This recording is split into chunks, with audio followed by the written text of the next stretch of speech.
On the spot news media, we got the latest news. We don't care about the views, we just representing right. Put local news internationally every night. On the spot, wave that Jamaican flag from left to right.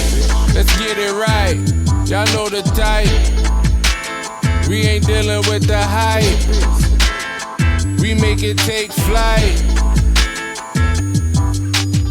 Yeah, man, my viewers and subscribers, what Guan, a blessed and wonderful Monday morning to each and every person out there tuning into On The Spot News Media. Now, my peeps, I don't know how we do it over on this side each and every morning. We have to give thanks and praise to the Most High Creator for the preservation of life, because life is indeed the greatest. So in the morning, my peeps, I have a few stories to share with you, the regular members of Chan Public and also members of the diaspora. So please like the video, share the video, watch the entire vlog so you can get a full understanding and a better appreciation of everything we are going in Jamaica. So watch this now, my peeps, in the morning, yeah, we're going to kick it off with some international stories where the criminal elements them from Darcsyde and Wildside make a big link up in a New York City. Yeah, man, me I tell you. And guess who for name was the hot topic in the meetup? Look on the screen and listen.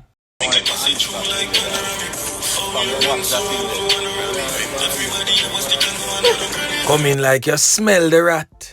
So for those who don't know the criminal elements in this particular video, Sickhead is the one in the grey, the one in the red t-shirt and the black jacket, him name Jamar, and the one that walked into the video saying that him no want to dip on the spot and a laugh, him name Jordan. Yeah, man. So them have a big link up over there in New York City. So the whole of the Nakis and Clappis them meet up and have them little meetings in a New York City from time to time. Because Dante live a Bronx, Jamar and Sickhead live all the way in South Carolina. And we get to understand that little Fidel, they're the same place which part Sickhead them they too. Yeah, man. So right now, this definitely don't look good. So you can brace on yourself in the streets from which part them come from where them reign in the Kingston Central Police Division. The Darcsyde man them, boy, may I tell you, big link up going in a New York. So watch this now. Let me tell you straight off I bat.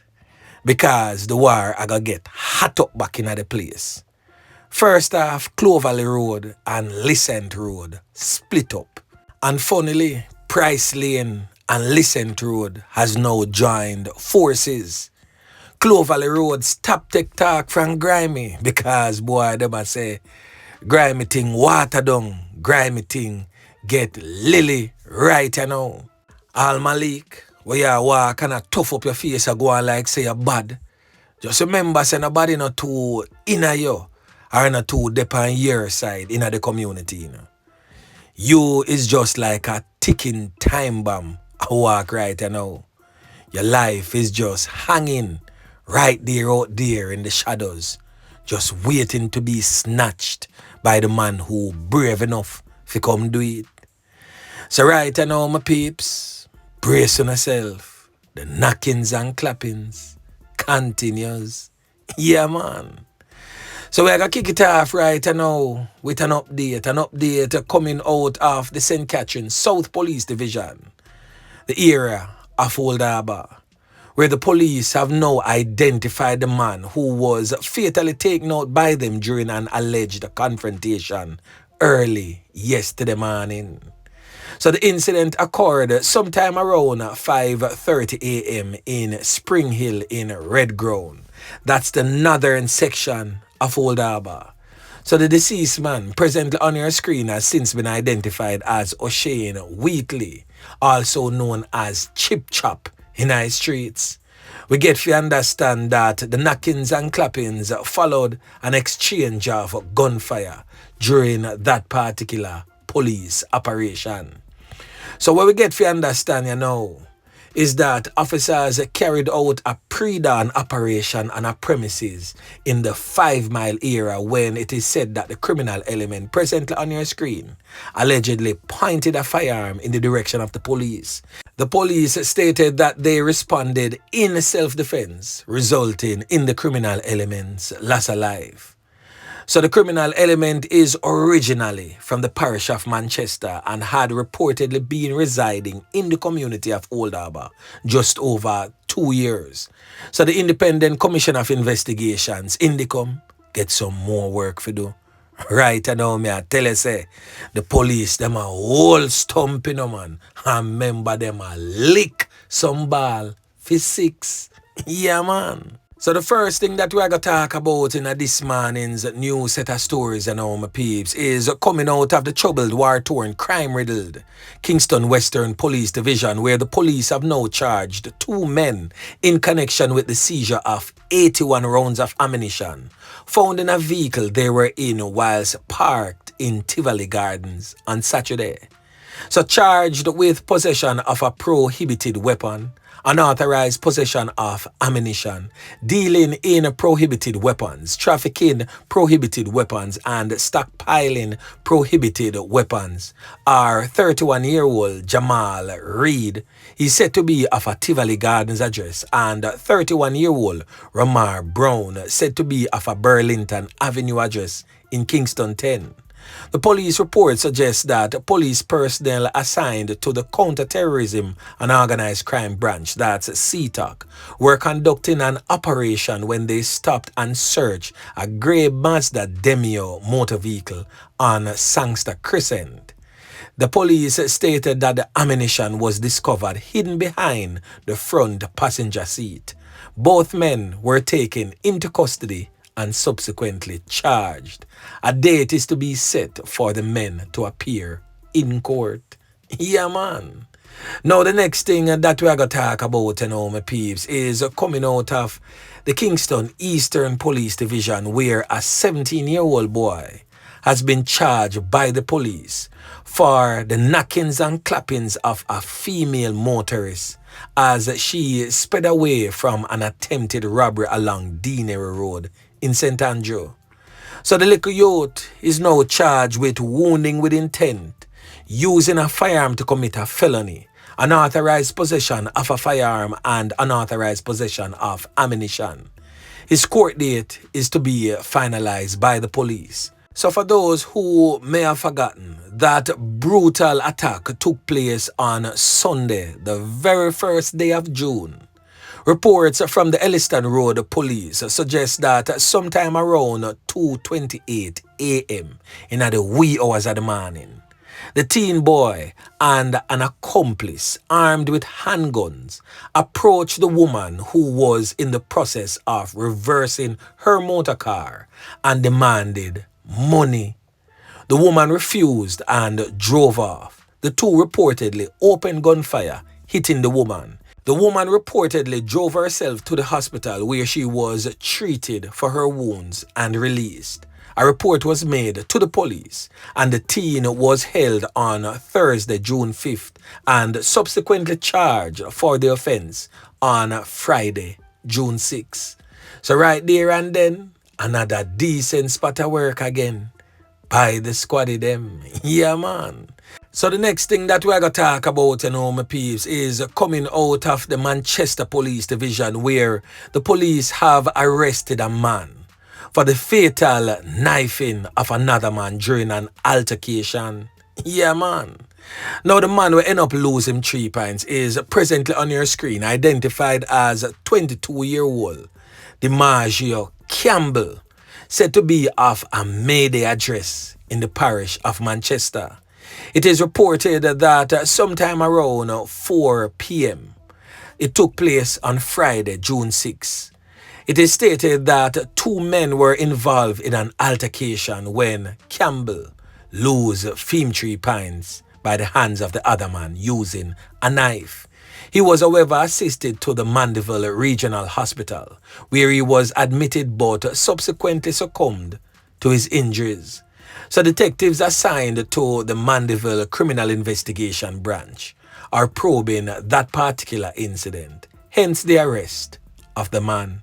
Yeah, man. So that is the incident that I made mention of in a recent vlog where this little youth end up losing 3 pints. The two man them get in an argument because them a play music on a Bluetooth soundbox.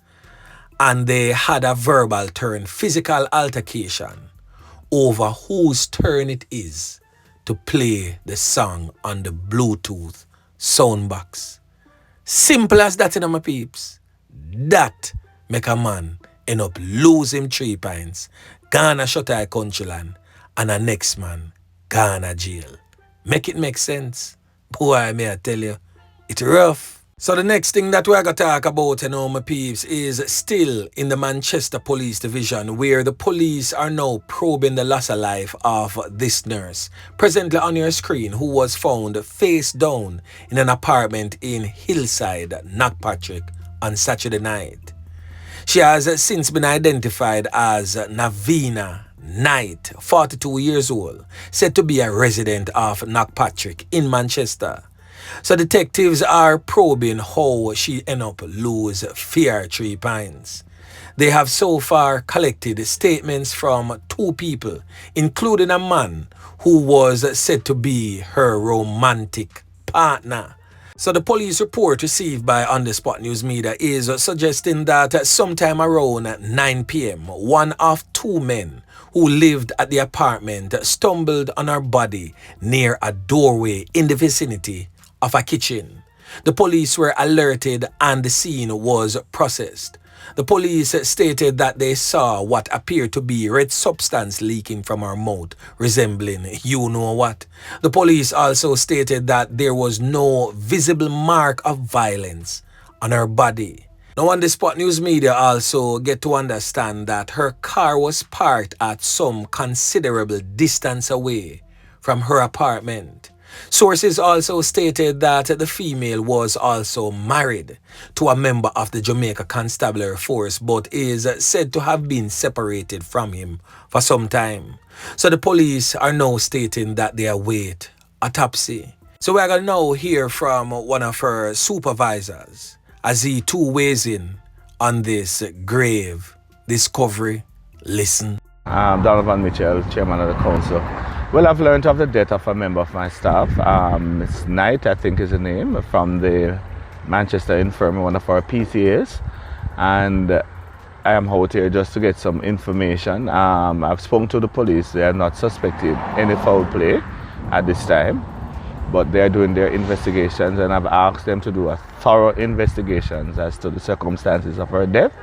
But at this time, I just want to pay my condolences to her mother, children, and other siblings, and to the members of staff at the infirmary. We are now going to be bringing in some counseling for them on Monday, because today, is Sunday, and they're all over the place. The matron is out of town, and the CEO is also living out of town, so I had to come in to find out what is happening so that I have an understanding of her death. So the next thing that we're going to talk about, my peeps, is coming out of the parish of Westmoreland. A section of Westmoreland known as Withon in a Hartford, Withon, Westmoreland. Yeah, man. Now that community was rocked with yet again another fatal knockings and clappings. Now the man who was on the receiving end of them fatal candy has since been identified as Berty Plumber. We get to understand that he was taken out in a hail of bullets by unknown assailants. On The Spot News Media will most definitely be making checks into this one and update you subsequently. Now the last thing that we're going to talk about, my peeps, is coming out of the troubled, war-torn, crime-riddled St. Andrews South Police Division. Right over Olympic Gardens, there's a right at Pennystone Avenue. A 64-year-old man end up losing 3 pints. Senior citizen that, brother. Boy, may I tell you. Him come from around a Balmaji Avenue there, so in Olympic Gardens.